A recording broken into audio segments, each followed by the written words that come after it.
And I will help you, my son. I will save this piece with great difficulty. Her neck is about the size of a tree stump. What's up, guys? Welcome. Today I've got a few more pieces submitted by my beautiful patrons over on Patreon that need a little bit of saving. So I'm going to show you guys some easy ways to instantly make your drawings look better. With that being said, let's get right into it. Here is our first victim. Bro just dropped this image and left without a word. Bro is mysterious. Now, at first glance, you might say this looks pretty good. He's got good proportions, good colors, good shadow and light placement. This doesn't really seem like it needs saving. Well, you would be wrong. Look at his eyes. Look at the rendering in his eyes. They have about as much depth as a puddle from a dog's urination. A small dog, a dehydrated chihuahua. This is a mistake that I see pretty often with portrait rendering. You know, sometimes the whites of the eyes, we just assume they don't really have any dimension. But in fact, the eyes are actually balls. And when light hits the surface of a sphere, there will be shadow. But worry not, guys, this is an easy fix. All we need to do is bring up Liquify. For anyone who's not aware, Liquify is a tool that allows you to move elements of your drawing around. It's very handy when you want to make quick edits to a drawing without having to repaint the entire thing. And boom! I'm just kidding, guys. We don't actually need Liquify for this. So I'm going to start up a new layer and set it to multiply. Now on this new layer, I'm going to select a dark neutral color. What I'm going to do is I'm going to use an airbrush and just softly brush some shadows into the eyelids. The second place where you might see some shadows is on the underside of the whites of the eyes, because again, the eye is shaped like a ball, so there will be some shadows on the lower side if the lighting is coming from the top. Now, just like that, instantly we've given his eyes a lot of dimension, but let's not stop there. I do feel like some of these shadows could use a little bit more darkness, so I'm going to add some darker shadows underneath his eyebrows. He has a very pronounced brow ridge, right? It should hang over like a cliff. The shadow underneath the nose, I feel like, is something else that needs to be darkened a little bit, so I'm going to add in a darker shadow. You'll also notice that on the reference, you're getting a lot more dark shadows towards the sides of the face and on the ears as well. So let's add in this darkness, guys. Let's not be afraid to add in the shadows. There are no monsters hiding in the ambient occlusion of your portraits, okay? Don't be afraid to add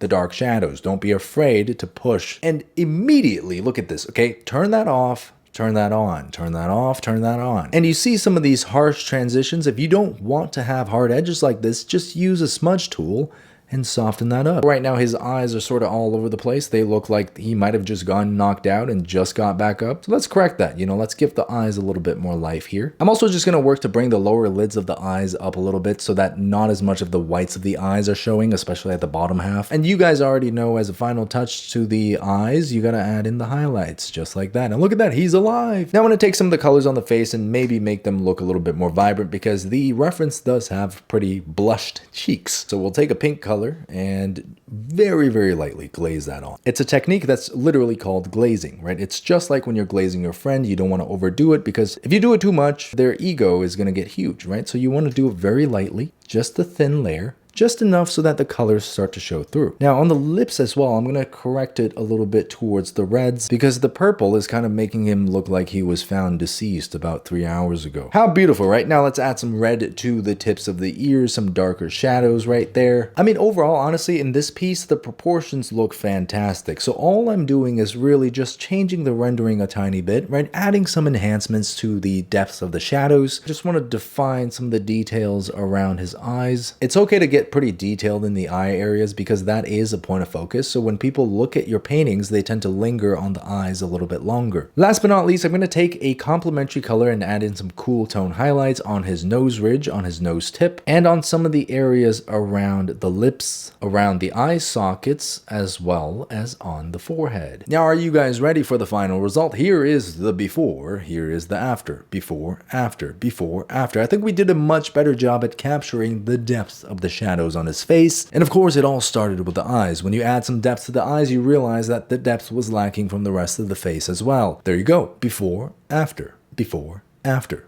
Beautiful. On to the next. Here's another portrait that needs a little bit of help. Maybe not just a little bit, maybe a lot of help. Rondo said, tried my best, but I'm not quite where I want to be. No worries, man, no worries. As long as you tried your best, that's all that matters. Look, everybody starts off from somewhere, right? We never start off as an art god. In fact, if you do start off as an art god, you're probably hacking. So it's good that you're seeking advice and you're looking for help. And I will help you, my son. I will save this piece with great difficulty. Her neck is about the size of a tree stump. One of the reasons is in the reference, you're seeing a lot more shadow. There's a lot of dark shadows surrounding the outer edges of the neck that makes it look thinner than it actually is. So in our piece, it's a tree stump, but in the reference, it's normal. Something else to pay attention to is the shape of the eyes. Look at the shape of this eye. It's clearly being viewed from a 3/4 angle, right? But then look at your eye. It's shaped like an eye that's being viewed from the front. That's got to change. Comparatively speaking, I also feel like the eye line should be down a little bit lower like you see in the reference, and the chin should also be pushed forward a little bit and made a little bit smaller like you see in the reference. So with this in mind, let's open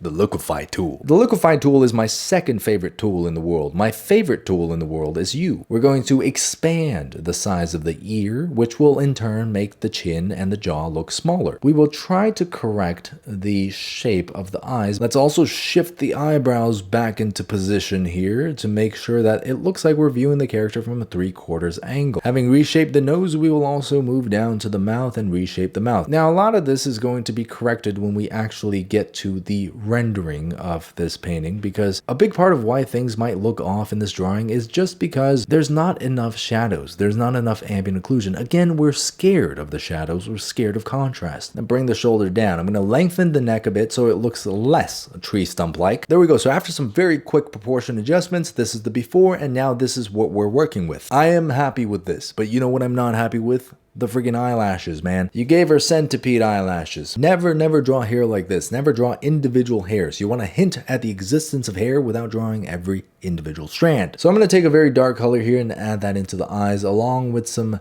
shadows on the whites of the eyes. I guess today's theme is just forgetting to add shadows to eyes. What's going on, guys? Now I'm going to start with a new layer, set it to multiply, and add in some darker shadows here. The shadow side of the face here in this reference is quite dark because you're not really getting any ambient lighting from the environment, especially here in the mouth as well. You can't treat the teeth like they're just a flat white surface. So there we go. Now I'm going to move this shadow towards the back of the neck as well as the front of the neck, where you'll see quite a bit of ambient occlusion, and even on the front side of the body as well. There we go. Now that we've added the shadows, I'm going to merge that layer down and work on some refinements. I'm going to start off here with the silhouette of the hair, just adding in a little bit more flow and rhythm. I'm going to add some darker shadows to the hair as well, because some of the areas are looking a little bit too bright right now, especially when you compare it to the reference. We can airbrush in some shadows on the neck as well. Now where the shadow meets the light, we can add a little bit more saturation. Again, just like how you don't have to be afraid of shadows, you don't have to be afraid of a little bit of saturated colors either. In the reference, you're actually getting quite a bit of saturation, especially along the nose ridge and on the cheeks. Colors are very important when it comes to,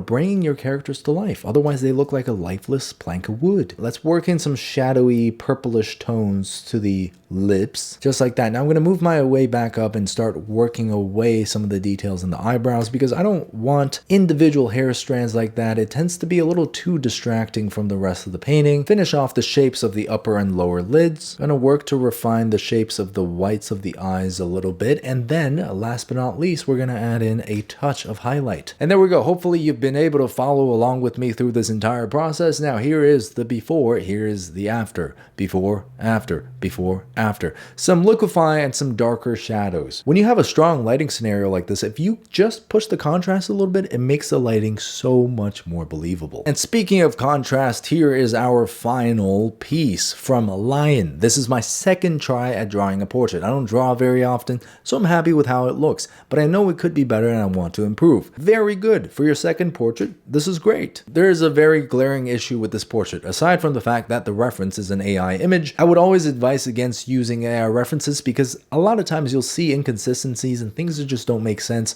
And when you copy a lot of that, it tends to build some bad habits. Look at the texture on the eyelids. She's got one double lid and one like quintuple lid. Like, what is going on? Anyways, you don't want to learn from stuff like this, but for this video, I'm not going to focus on that. What I'm going to focus on instead is your value range. Okay, when you're drawing with values, it's very important that the darkest elements remain consistent across the entire drawing. You have to look at how dark the eye is in the reference, right? Again, it's pushing full black, but so is the hair.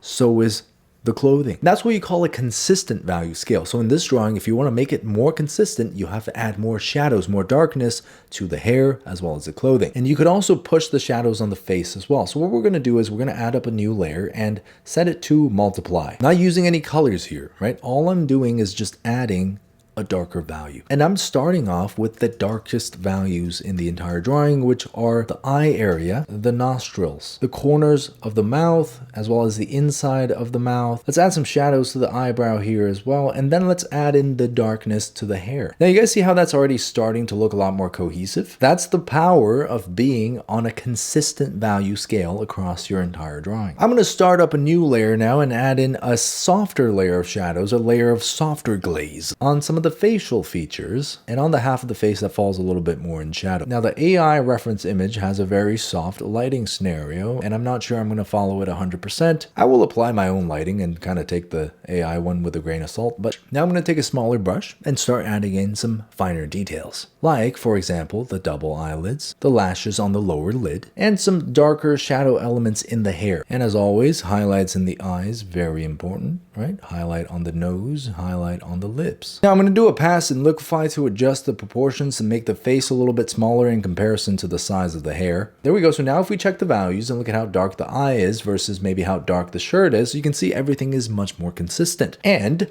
here is the before, here's the after. Before, after, before, after. Don't be afraid, guys. I feel like the moral of the story of this entire video is to just not be afraid to add dark shadows when you see them. But anyways, guys, let me know which piece you think I did the best job in saving. Was it the first one, the man, the second one, the beautiful portrait, or the third one, the grayscale portrait? I like them all. I don't know. Anyways, if you guys want to see more art-related content just like this, please subscribe to my channel. Check out my Patreon for monthly tutorials. This month, I've got a good topic for you guys. We're talking about how to draw clothing. I know a lot of people have trouble with that, so if you're interested in that topic, link down below. That being said, guys, thanks so much for staying all the way to the end, for watching all the way through. I love you very, very much, and I will see you on the next video. Bye-bye. Bye-bye.